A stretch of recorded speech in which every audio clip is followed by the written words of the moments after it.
Today we're going to talk about what I use to grow succulents as a potting mix.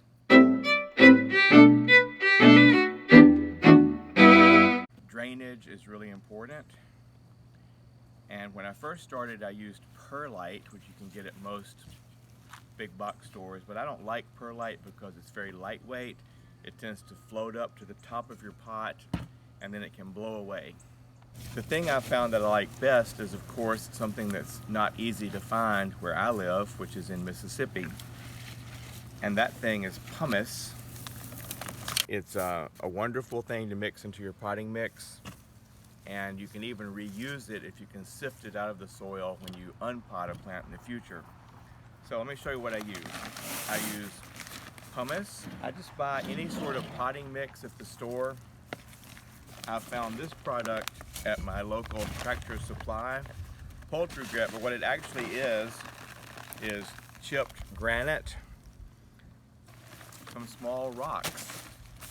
This is a gravel mix that I get at my local Lowe's near the concrete section, this rock.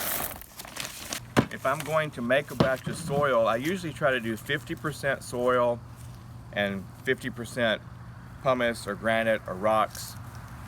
And sometimes I up the percentage of the pumice and granite and stuff so it drains even more quickly.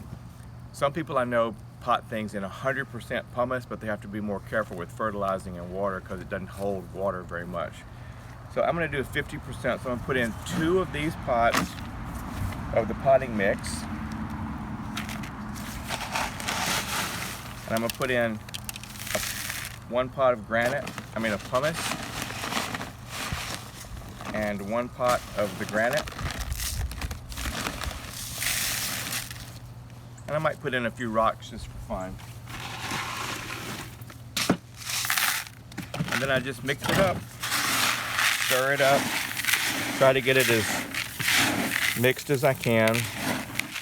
And if I don't like the way it looks, I might add more granite or pumice.